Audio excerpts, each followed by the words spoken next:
Hey coin collectors, and welcome to DC Coin Will International Coin Channel. Today we're looking at the 1967 1-cent coin from the United States of America, the so-called Lincoln penny. And here we have it right here. It says, "In God We Trust," above Lincoln's head. We see it says Liberty behind him, 1967 here. Lincoln facing to the right. Nothing underneath the 1967. We'll talk about that in a second. And it has a smooth edge. And if we flip it over to the back, we see by 1967, of course, they had the Lincoln Memorial cent. It says United States of America at the top, E pluribus unum here. Has the Lincoln Memorial right there. And then right at the bottom it says 1 cent. Now, in 1967, that was one of the years that they did not put the mint mark. So none of the coins, the pennies from 1967, will have a mint mark on them. This is a bronze coin. It weighs 3.11 grams, 19 millimeters in diameter, and 1.3 millimeters in thickness. And in 1967, not only did they not have any mint marks, but they also didn't have any uncirculated mint sets except for one, and that was the special mint set, kind of a proof-like set they called it. In 1967, they made 1.863 million of those. So 1.8 million of the special mint sets. This is not the proof like, this is just a regular coin. This coin is probably in this shape worth 50 cents or less. There's plenty of them around. Because there's no mint mark on them, a lot of people kept them, but there's no differentiation. So this coin, they made 3 billion of these US 1 cent coins. So not many of them are valuable. You may get some, and what you want to do if you want the valuable ones is look for the ones that are really red and have incredibly good features on them.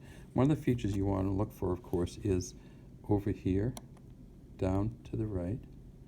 There's an F and a G there, and that's for Frank Gasparo, who was the engraver of these coins. And you can see it right there on the end of the FG, right there on the end of the Lincoln Memorial. The other thing you want to look for is the initials on the front that have been there since 1909, and that's the Victor David Brenner initials.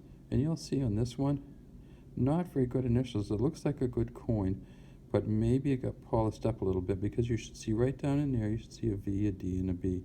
So sometimes what happens is you get a coin that looks really, really good, and then when you look at it, you realize, hey, this one is a little too smooth.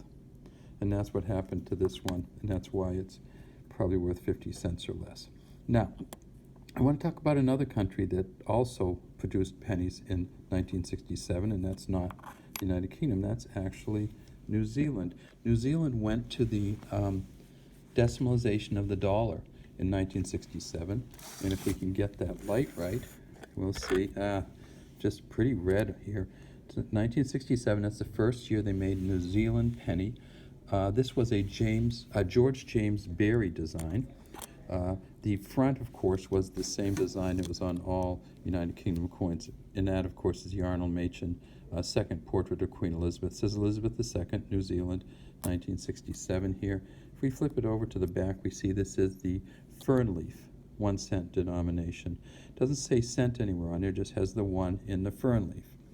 They also made it in a 2 cent variety, and there's the 2 cent denomination right there.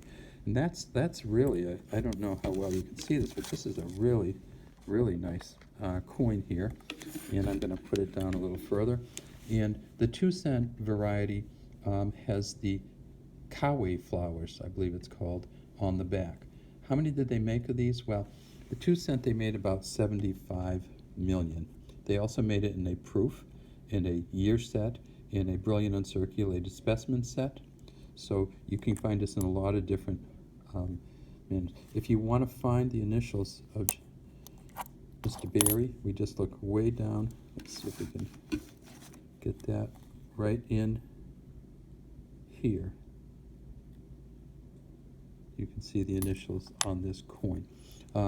What else did they make? So they made the 1, the 2.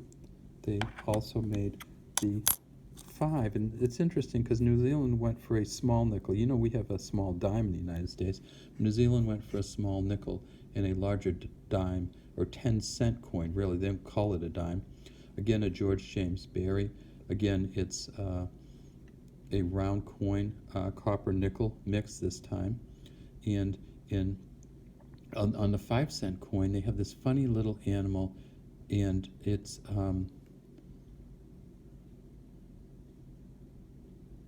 wait a second. That's the Australian 5-cent. What am I doing here? This is the Australian 5-cent, and that's the spiny anteater that's on that. That's really weird. That got stuck in there. Well, so much for that.